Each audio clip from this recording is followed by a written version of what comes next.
My first solo travel experience was in the city of Paris.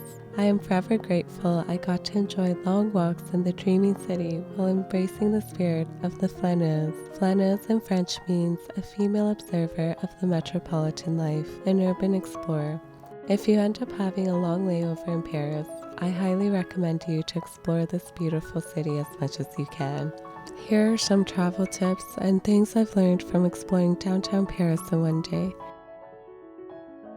It takes about less than 1 hour to commute from the airport to downtown Paris.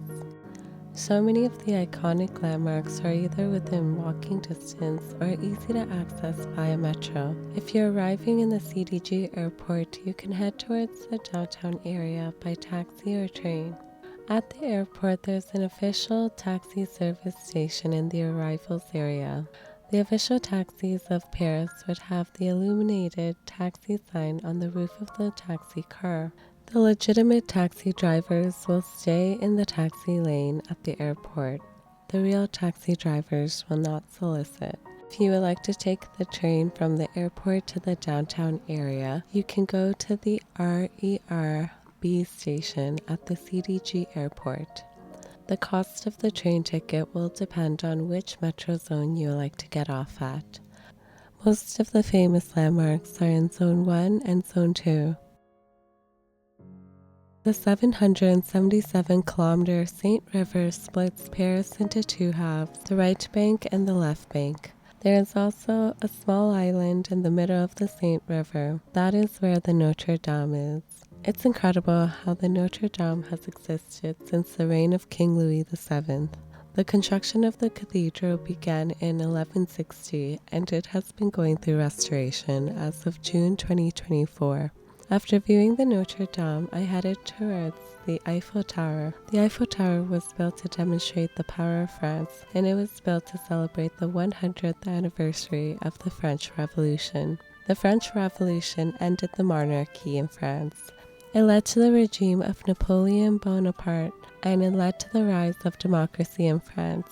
When you're near the Eiffel Tower, be aware of the pickpocketers and scammers in that area. If someone with a clipboard is asking you to sign a petition, or if someone is randomly giving you roses, there's a high chance that that person will most likely try to steal from you. On a lighter note, after viewing the Eiffel Tower, I went to Pierre Hermé's patisserie. Pierre Hermé is a world-renowned pastry chef, and French macarons are my favorite desserts of all time. On my way to the Pierre Hermé on the Avenue des Champs-Élysées, I felt like Jean Seberg in Godard's film Breathless as I passed by the Arc de Triomphe. The Arc de Triomphe honors the soldiers who have died for France during the French Revolution. Throughout the history of France, many celebrations and military parades have taken place in the Arc de Triomphe area and the Champs-Élysées. A French macaron is ultimately an almond meringue cookie sandwich. The meringue cookie is made with eggs, almond flour, and sugars.